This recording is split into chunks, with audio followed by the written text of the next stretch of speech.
Good morning students, my self Vijayalakshmi और हम देख रहे हैं हमारा हिस्ट्री का चैप्टर फर्स्ट है जिसका नाम है फ्रेंच रिवॉल्यूशन। ठीक है, तो फ्रेंच रिवॉल्यूशन हम पढ़ रहे थे और इसके अंदर हमने देखा था 14 जुलाई 1789 को जो है वो फ्रांस के अंदर क्रांति हो गई थी, रिवॉल्यूशन हो गए थे, लोगों ने विद्रोह करना स्टार्ट कर दिया था। अभी हमने लास्ट जो क्लास में देखा था कि क्या क्या कंडीशन रही होगी। तो सबसे पहले हम देखते हैं कि फ्रेंच की जो हम रिकॉल करते हैं कि फ्रांस की जो सोसाइटी थी उसकी वो किस तरह की थी। ठीक है, तो फ्रांसीसी जो सोसाइटी थी वो 3 स्टेट में डिवाइड थी। फर्स्ट स्टेट के अंदर जो क्लर्गी पर्सन थे, मतलब जो चर्च से रिलेटेड थे। सेकंड जो थे नोबल थे, जो भी रॉयल फैमिली से बिलोंग करते थे। एंड जो थर्ड स्टेट थे वो पीजेंट्स थे, लेबर थे। तो जो थर्ड स्टेट थे, ओनली थर्ड स्टेट को ही टैक्स चुकाना पड़ता था। बाकी जो दोनों स्टेट है वो उनको प्रिविलेज मिले हुए थे कि जन्म से उनको कुछ कुछ फ्रीडम्स हैं। ठीक है, तो ये डिस्क्रिमिनेशन चल रहा था, उनके अंदर भेदभाव हो रहा था। इसी सीरीज़ के अंदर हमने देखा था बर्बन फैमिली का वहाँ पे राजा होता है और जो लुई 16 जब किंग बनता है, उनकी जो वाइफ होती है मेरी एंडिनॉन, जिनका नाम होता है ऑस्ट्रियन प्रिंसेस होती है। और वो जो किंग बनते हैं लुई 16, तो उनका जो ट्रेजर होता है एम्प्टी मिलता है उनको, खजाना खाली मिलता है। ठीक है, अब वो खजाना खाली हुआ, इसके भी हमने कारण देखे थे, क्या क्या कारण है हम एक बार उसको वापस से रिकॉल कर लेते हैं जिससे हमारे आगे के चैप्टर में हेल्प मिलेगी। तो जो खजाना खाली होने के कारण थे, एक तो उनका इंटरनल जो वॉर चल रहा था, ठीक है, पड़ोसी देशों के साथ में जो उनका वार चल रहा था काफ़ी लंबे समय थे, तो उसके लिए फिर आर्मी पे उनको काफ़ी सारा पैसा खर्च करना पड़ता था। उसके बाद में उन्होंने लोन्स वगैरह ले रखे थे, तो वहाँ पे भी उनको लोन्स और टैक्स में चुकाना पड़ता था। फिर उन्होंने अमेरिका, जो उनका फ्रेंड कंट्री जो था, और उनका जो कॉमन एनिमी ब्रिटेन था, तो इससे अमेरिका को आज़ादी दिलाने के लिए उन्होंने अमेरिका की सपोर्ट की। ठीक है, तो इसके लिए भी उन पर खर्चा बढ़ गया। उसके बाद में जो इनका एक प्लेस था, महल जो था ना, वो वर्साई का महल, वो बहुत ज़्यादा शाही था, बहुत ज़्यादा लग्जरीज था। तो उसके जो मेंटेनेंस का वहाँ भी बहुत सारा खर्चा उनको करना पड़ता था। और एक जो उनको जो टैक्स था वो उनकी जो थर्ड स्टेट है ओनली वही पे करता था, तो इनकम बहुत कम होती थी। तो काफ़ी सारी जो चीज़ें थी जिनकी वजह से काफ़ी पैसे लगते, खर्च होते, और इनकी जो सोर्स थे वो बहुत कम थे, तो उनको पैसे नहीं मिल पाते। इन सारी चीज़ों को देखते हुए जो वहाँ का किंग था उसको force to increase the taxes, मतलब टैक्स बढ़ाने पे मजबूर होना पड़ा। इसी सीरीज़ में जब टैक्स बढ़ गए तो लोगों को जो सब्सटेंस क्राइसिस आ गया, लोगों की जो बेसिक जो जीवन था ना उसके अंदर उनको, बेसिक जो लाइफ थी उसके अंदर उनको रोटी जो मेन था उसके ऊपर भी उनको टैक्स बढ़ गया और उनके खाने की भी समस्या आ गई। इसी सीरीज़ में हमने देखा था जो फूड ग्रेन था उसकी डिमांड बहुत ज़्यादा होने लग गई, क्योंकि पॉपुलेशन भी बढ़ गई थी इस पीरियड के अंदर। और पॉपुलेशन बढ़ने से जो फूड ग्रेन है वो जितना इंक्रीज़ हो रहा था, बढ़ रहा था, ग्रो कर रहा था, वो उतना नहीं हो पा रहा था, और उसकी जो प्राइसेस है वो काफ़ी हाई कर दी गई थी। तो लोगों के जो जीवन का जो क्राइसिस था ना वो भी क्रिएट हो गया था। ठीक है, इसी सीरीज़ में आज हम देखते हैं द ग्रोविंग मिडिल क्लास। तो इन सब चीज़ों के साथ में जो एक है, धीरे धीरे जब ये प्रोसेस चल रही थी तो एक मिडिल क्लास ग्रो करने लग गई। ठीक है, अब और मिडिल क्लास ग्रो हुई, और इसके साथ में जो एंड टू प्रिविलेज जो उनको जो चर्च और जो नोबल जो पर्सन थे उनको जो कुछ अधिकार मिलते थे ना जन्म से, उनको भी एंड करने की बात कही गई।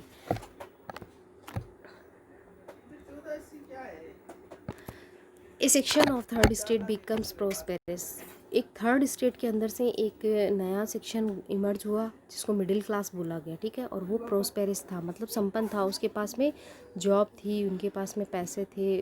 तो ये ऐसे हुआ था, लोग जो थे ना उन्होंने क्या किया, जैसे कुछ रिच पीजेंट थे, कुछ जो अमीर किसान थे तो उनके पास ज़मीन थी, या फिर कुछ जो वर्कर ऐसे थे जो काम करके और जो पैसा इकट्ठा कर रहे थे, तो इनमें से कुछ जो है ना लोग वो प्रॉस्पेरस बन गए, और उन्होंने अपने जो बच्चे हैं उनको या फिर एजुकेटेड करना स्टार्ट किया, और वो खुद भी एजुकेटेड हो गए। तो जो एजुकेटेड जो लोग थे ना उन्होंने क्या किया कि वो मानते थे कि no group should be privilege by birth, की जन्म से किसी को भी प्रिविलेज नहीं मिलने चाहिए, किसी भी तरह का अधिकार नहीं मिलना चाहिए, सारे जो होते हैं वो इक्वल होते हैं। जो पढ़े लिखे लोग होते हैं वो ऐसी बातें करते हैं। Demanded a society based on freedom and equal, ऐसे सोसाइटी की डिमांड कर रहे थे जिसके अंदर उनको फ्रीडम मिले और इक्वल लॉ एंड अपॉर्चुनिटीज़ मिले। ठीक है, तो ये जो एजुकेटेड लोग या फिर जो मिडिल क्लास जो है वो नया एक ग्रुप इमर्ज हुआ, और उनको एक वॉइस मिल गई थी अपोजिशन करने की, मतलब विरोध करने की, कि वो अपनी बात को रख सकते थे। ठीक है, तो ये जो थर्ड स्टेट है उनकी वॉइस बने थे ये। इसी के साथ में देखते हैं रोल ऑफ फिलोसोफर। अब ये जो लोग, ये जो एजुकेटेड लोग थे, इन्होंने विरोध करना शुरू किया, तो इसके लिए इनको जो थोड़ा बहुत सपोर्ट मिलता था वो फिलोसोफर्स का था। फिलोसोफर्स कौन होते हैं? देखिए, कोई भी जो व्यक्ति होता है उसकी जो पर्सनल थॉट होती हैं वो सोसाइटी में डेवलपमेंट के लिए होती है, या उनके जो कुछ विचार होते हैं जिनसे लोग प्रभावित होते हैं, ठीक है, वो अपनी एक आइडियाज़ क्रिएट करते हैं, उसको बोलते हैं फिलोसोफर। तो उसी टाइम से जो वुमेन फिलोसोफर थे, जिनका फ्रांस के अंदर काफ़ी इम्पोर्टेंट रोल था, they gave various ideas regarding equality and freedoms. तो उन्होंने बहुत सारे आइडियाज़ दिए थे। तो जो फिलोसोफर थे उन्होंने है वो इक्वलिटी और फ्रीडम के लिए आवाज़ उठाई। इनमें सबसे इम्पोर्टेंट जो है तीन से चार जो फिलोसोफर हैं, इनके नाम आपको बुक में दिए हुए हैं। इनका और उनकी जो बुक्स का नाम है वो आपको ज़रूर ध्यान में रखना है। तो सबसे पहला है जॉन लॉक। उनकी जो बुक का नाम है टू ट्रेटिस ऑफ गवर्नमेंट पे, ठीक है, टू ट्रेटिस ऑफ गवर्नमेंट। इस बुक के अंदर इन्होंने लिखा है refuse to doctrine of the divine and absolute right. तो जो डॉक्ट्रिन ऑफ द डिवाइन, मतलब जो डिवाइन पावर थी ना, पहले राजा ऐसे कहते थे हमको जन्म से देवी अधिकार मिले हुए हैं, सारे मतलब पूर्ण अधिकार है हमको, हम कुछ भी कर सकते हैं। तो जो जॉन लॉक है, उन्होंने जो है इस चीज़ को रिफ्यूज़ किया, इस चीज़ का विरोध किया कि ऐसी कोई पावर नहीं होती है, या ऐसी कोई भी मतलब राइट्स नहीं होते हैं जो किसी व्यक्ति को जन्म से ऐसे मिले हों, ठीक है। पूर्ण अधिकार जिसको बोलते हैं, कोई मतलब उनके अधिकारों को नहीं रोक सकता। तो राजा है वो अपने आप को ऐसे घोषित करते थे, ऐसे मानते थे। फिर सेकंड है जीन जैक्स रूसो, ठीक है। तो जो रूसो है उनकी बुक है द सोशल कॉन्ट्रैक्ट, और इस सोशल कॉन्ट्रैक्ट बुक के अंदर लिखा था equal voting and democratic government. ये बहुत इंपॉर्टेंट है, हर बार इसमें से क्वेश्चन आता है। Equal voting, every person are equal, and इन्होंने हर जो व्यक्ति है उसको इक्वल मानते हुए इक्वल वोट का अधिकार देने की बात कही। और डेमोक्रेटिक जो गवर्नमेंट है, मतलब जो पब्लिक की जो गवर्नमेंट होती है, पीपल्स का जो पार्टिसिपेशन है, उसको उन्होंने इम्पोर्टेंट बताया। नेक्स्ट है मॉन्टेस्क्यू जो है उनकी जो बुक है स्पिरिट ऑफ लॉज, ठीक है। तो उनकी जो बुक है स्पिरिट ऑफ लॉज, इसमें उन्होंने डिवाइन द पावर, जो भी पावर होती है ना, पहले जो कि सारी की सारी पावर किसमें होती है, किंग के पास। सारे जो डिसीजन होते हैं वो किंग लेता है। फिर किंग कभी कभी क्या होता है, अपनी पावर का मिसयूज़ भी करने लग जाता है। तो सारी पावर एक ही पर्सन में होती है, तो वो किस तरह से अपनी जो जनता है उसके साथ ट्रीट करेगा, ये उसी पे डिपेंड करता है, ठीक है। तो जो मॉन्टेस्क्यू है ये कहते थे कि जो भी पावर है ना उसको डिवाइड कर देना चाहिए, legislative, executive and judiciary, 3 part के अंदर। जैसे हमारे इंडियन कॉन्स्टिट्यूशन के अंदर भी हमारी जो गवर्नमेंट है उसके अंदर भी हमारी जो पावर है वो डिवाइडेड है। लेजिस्लेटिव जो है हमारी व्यवस्थापिका जिसको बोलते हैं, विधानमंडल जो कानून बनाती है। एग्जीक्यूटिव जो है वो उनको कानूनों को लागू करती है, लॉज को फॉलो करवाती है। एंड जुडिशरी होती है वो जजमेंट का काम करती है। तो इस तरह से पावर का सेपरेशन कर देना चाहिए, ये उस टाइम लोगों के थॉट थे। फिर एनलाइट आइडियाज़। अब ये जो भी आइडियाज़ निकल के आए थे, फिलोसोफर्स ने जो भी आइडियाज़ दिए थे इक्वल वोटिंग का, राइट्स का, तो ये डिस्कस किए जाते थे पब्लिक प्लेसेस पे एंड स्प्रेड अमॉन्ग पीपल्स, और लोगों में फैलाए जाने लगे। अब जो भी आइडियाज़ डिस्कस करते हैं वो कैसे होता है, देखिए आजकल तो क्या होता है, मीडिया होती है, मास मीडिया जिसको बोलते हैं, टेलीविज़न होते हैं, रेडियो होते हैं, उस पर डिस्कशन चलता रहता है, वोटिंग करवाते हैं। एंशिएंट टाइम्स के अंदर क्या होता था कि लोग एक प्लेस पे इकट्ठा होते थे और वहाँ पे वो लोग किसी भी टॉपिक को लेके डिस्कस करते थे, फिर ये चीज़ है वो सब लोगों में फैल जाती थी। एंड प्रेजेंट टाइम में भी ऐसे ही होता है, रूरल एरियाज़ के अंदर जो होते हैं, ठीक है, तो रूरल एरियाज़ के अंदर क्या करते हैं कि वो एक जगह जैसे चाय की दुकान हुआ या सामान लेने के लिए अगर कहीं पे इकट्ठे होते हैं, तो वो लोग वहाँ पे इकट्ठे होते हैं और उसके बाद में किसी टॉपिक पे वो डिस्कस करते हैं, और इस चीज़ को आगे से आगे जिन लोगों को नहीं पता होता है वहाँ तक भी ये लोग बात पहुँच जाती है, ठीक है। तो लोग एक उनको पब्लिक प्लेस होता है जहाँ पे लोग इकट्ठे होने की जगह होती है, वहाँ पे वो बातचीत करते हैं और अपनी बात को आगे बढ़ाते हैं। इसी तरह से जो लुई 16 था ना, उनका जो प्लान था, ये सब चीज़ें चल रही थी, फिलोसोफर है वो अपना अपना आइडियाज़ दे रहे थे, लोग हैं उनको किस तरह से एक्सेप्ट कर रहे थे और लोग अपने अंदर उसको इंक्रीज़ कर रहे थे। इसी पीरियड के अंदर जो लुई 16 था वो क्या प्लान कर रहे थे, इम्पोज फर्दर टैक्सेस, और ज़्यादा टैक्स बढ़ाने की योजना बना रहे थे, क्योंकि जो टैक्स था वो बढ़ाएंगे तभी तो वो अपना वर्क कर पाएंगे, क्योंकि उनके पास तो खजाना खाली था, इस वजह से तो वो भी और टैक्सेस का भार लोगों पे डालना चाहते थे। Can't impose without the meeting of state general, ठीक है। तो अब जो भी टैक्सेस जो बढ़ाने की इनकी एक प्रोसेस होती थी कि इसके अंदर ये मीटिंग करवाते थे स्टेट जनरल की, स्टेट जनरल की मीटिंग होती थी, और उसके बाद में जो तीनों स्टेट थे, फर्स्ट, सेकंड और थर्ड, जो तीनों स्टेट थे वो इसमें पार्ट लेते थे, ठीक है। और फिर ये कोई भी टैक्स जो था उसको बढ़ा सकते थे या नया टैक्स लगा सकते थे। तो टैक्स के लिए इनको मीटिंग बुलानी ज़रूरी थी, और जो लास्ट इनकी मीटिंग थी वो 1614 को हुई थी। इसके बाद में इनके यहाँ कभी मीटिंग हुई नहीं, और बिना मीटिंग के ये लोग अपने अपने टैक्सेस बढ़ाने लगे। तो 5 में जो 5 मई 1789 को मीटिंग ऑफ स्टेट जनरल की, जो नेक्स्ट लुई 16 था, उन्होंने 5 मई को मीटिंग बुलाई, इतने गैप के बाद में, ठीक है। प्रपोजल फॉर न्यू टैक्स, और उस मीटिंग के अंदर उन्होंने नए जो टैक्स है उसका प्रपोजल दिया, ठीक है। अब जो भी स्टेट जनरल था उसके अंदर जो मेंबर थे वो कैसे थे, 300 representative each from first and second state. जैसे कि फर्स्ट स्टेट के जो है वो 300 पीपल्स, सेकेंड स्टेट के भी 300, ये इनके रिप्रेजेंटेटिव थे।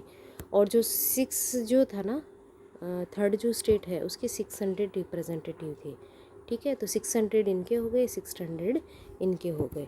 तो ये सारे के सारे उनको बुलाया गया। अब इसमें ये होता था, जो फर्स्ट और सेकंड वाले जो थे ना, क्लर्की और नोबल, उनको आगे रो में बिठाया जाता था, और जो थर्ड स्टेट के जो लोग थे उनको पीछे ही खड़ा कर दिया जाता था, ठीक है। और अब इनकी जो पॉपुलेशन, इनकी तो पॉपुलेशन कम थी लेकिन फिर भी इनको ज़्यादा नंबर मिले हुए थे, मतलब इक्वल। और इनकी जो जनसंख्या है, पॉपुलेशन भी काफ़ी थी, लेकिन फिर भी इनको इतना ही रिप्रेजेंटेशन मिला था। तो जो 14,000 जो पीपल्स थे, मतलब जो पुअर पीजेंट्स वगैरह थे ना, इनको एंट्री नहीं मिल पाई, तो इन्होंने अपने जो लेटर्स है वो दिए थे, ठीक है। जो अपने रिप्रेजेंटेटिव है उनको अपनी मांगों के लिए पत्र दिए थे, और आप हमारा रिप्रेजेंटेशन करना, हमारी मांगों को आप असेंबली में रखना। तो ये उनकी प्रोसेस थी। लेकिन जब वोटिंग करने की बात आई, had to be conducted on the principle that each state had one vote. तो सारे जो स्टेट है ना उनको ये वो कि एक स्टेट एक ही वोट करेगा। तो जो इनकी तो संख्या कम थी तो इनको बेनिफिट मिलता, और जो थर्ड स्टेट है उसकी तो जो संख्या ज़्यादा थी तो इनको बेनिफिट कम मिलता। मतलब ये इनकी जो उस टाइम की जो प्रिंसिपल थे ना वो वोटिंग के वो सही नहीं थी। तो लोग जो थे उन्होंने डिमांड की थी इक्वल वोटिंग की। जैसे हम लास्ट में पढ़ा था ना, रूसो ने सोशल कॉन्ट्रैक्ट बुक में कहा था इक्वल वोटिंग एंड डेमोक्रेसी। तो उन्होंने इसका सपोर्ट करते हुए कि उन्होंने मांग की थी कि इक्वल वोटिंग होनी चाहिए, ठीक है।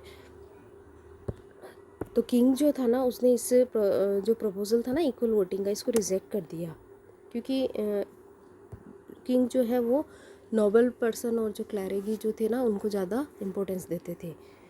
तो इसलिए जब इनकी मांगें नहीं मानेगी, जो थर्ड पर्सन है उनकी जो मांग को रिजेक्ट कर दिया गया, तो 20 जून 1789 को, ठीक है।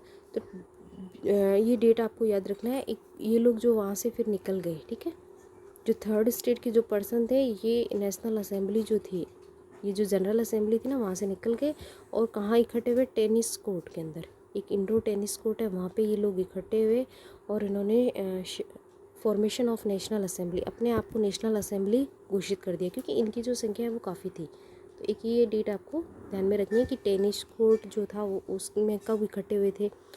और उसके अंदर उन्होंने एक प्लीज़ ली थी, एक शपथ ली थी कि जब तक नया कॉन्स्टिट्यूशन नहीं बनेगा, भाई ये नया कॉन्स्टिट्यूशन की डिमांड कर रहे थे, ड्रॉ ए न्यू कॉन्स्टिट्यूशन, जब तक ये नया कॉन्स्टिट्यूशन नहीं बनेगा तब तक वो अपने आप को नेशनल असेंबली घोषित करके रहेंगे, और उसके अकॉर्डिंग ये लोग अपना काम खुद करेंगे, ठीक है। तो इस तरह से इन्होंने कहा। और जो कॉन्स्टिट्यूशन की डिमांड किया थी कि जो रोल ऑफ किंग है ना उसको लिमिट किया जाए, राजा की जो पावर है उसको सीमित किया जाए।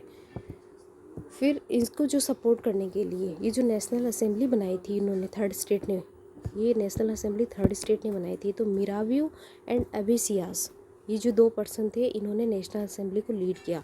मिरावियो है वो कलर्गी से जो बिलोंग करते थे फर्स्ट स्टेट से, और अबेसियास जो है वो सेकंड स्टेट से बिलोंग करते थे। लेकिन फिर भी ये लोग हैं वो जो थर्ड स्टेट के पर्सन है इनका सपोर्टर थे, क्योंकि इनको भी पता था कि जो लोग हैं वो किंग जो है वो लोगों थर्ड स्टेट के लोगों के साथ गलत कर रहा है, ठीक है।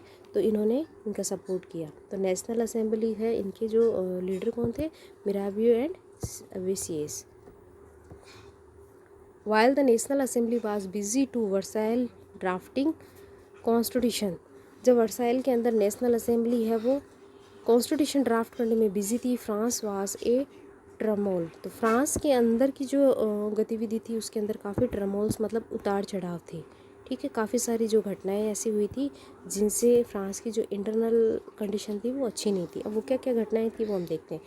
हार्श विंटर, मतलब सर्दी बहुत ज़्यादा थी। पुअर हार्वेस्ट, जो फसल थी वो भी ख़राब हो गई थी। एंड क्राइसिस इन कंट्री, और जो कंट्री है उसमें क्राइसिस चल रहा था, क्योंकि जो खाने की जो मेन प्रॉब्लम्स थी वो हो गई थी, क्योंकि विंटर थी तो फसल भी अच्छी नहीं हुई, फिर फसल ख़राब हो गई, तो जो फूड ग्रेन है उनके लोगों को समस्या आ गई। तो इन सब को देखने के लिए किंग ऑर्डर ट्रूप्स, किंग ने जो है वो ट्रूप्स जो है उसको ऑर्डर दिया, ठीक है, सेना को उन्होंने भेजा और एजुकेटेड क्राउन, ठीक है। तो किंग्स जो है उन्होंने ऑर्डर दे दिया कि आप जाके देखो। और जब आर्मी को लोगों ने अपने अंदर देखा, जो भीड़ थी ना, उन्होंने देखा कि आर्मी आई है, तो लोगों को लगा कि राजा ने उनको मारने के लिए भेजा होगा, तो इसलिए उन्होंने डिस्ट्रॉय द बेस्टिल फोर्ट, तो राजा का जो फोर्ट था, क्योंकि वैसे ही वो लोग राजा से परेशान थे, राजा के टैक्सेस से दबे हुए थे और उनको खाने की समस्या थी, जीवन के लिए संघर्ष कर रहे थे।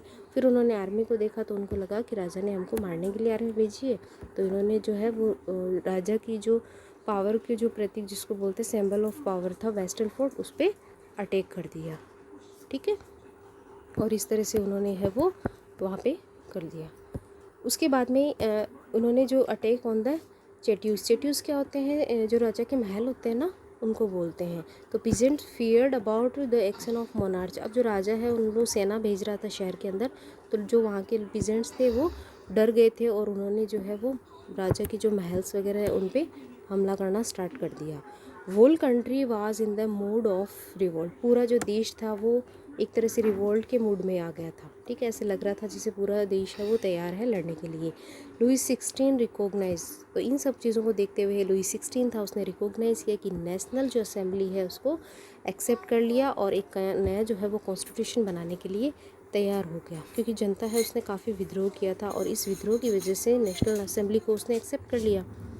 और पावर वर टेकन फ्रॉम क्लैरिगी, और जो क्लैरिगी पहले जो चर्च के पास में जो पावर थी उसको ले लिया। और टाइट वाज द एबिलाइज, टाइट जो चर्च को पे करने वाला जो टैक्स था, टाइट जो हमने पढ़ा था ना, टाइट एंड टैले, तो ये जो टैक्स था उसको भी एबोलाइज कर दिया, मतलब ख़त्म कर दिया गया था। एक्चुअल में हुआ था कि किंग जो है ना वो नेशनल असेंबली और कॉन्स्टिट्यूशन की मांग को मान रहा था, ठीक है। तो ये इस तरह की कंडीशन हुई थी। नेक्स्ट आएगा टॉपिक हमारा French becomes a constitutional monarchy. अब इन सब चीज़ों को एक्सेप्ट करने के बाद में नेशनल असेंबली जो थर्ड स्टेट की थी उसकी मांगों को मान लिया गया और कॉन्स्टिट्यूशन की भी डिमांड को मान लिया गया, और जो चर्च का जो शासन है उसको थोड़ा सा कम कर दिया गया, ठीक है, और चर्च से पावर ले ली गई। तो इसके बाद में जो कॉन्स्टिट्यूशन बनाने के लिए क्या क्या प्रोसेस की गई ये हम नेक्स्ट क्लास में देखेंगे। तो आई होप आपको यहाँ तक समझ में आ गया। आप इस वीडियो को बार बार एक बार और देखिएगा और उसके बाद में आप बुक को भी साथ में रख के देखिएगा, आपको समझ में आ जाएगा।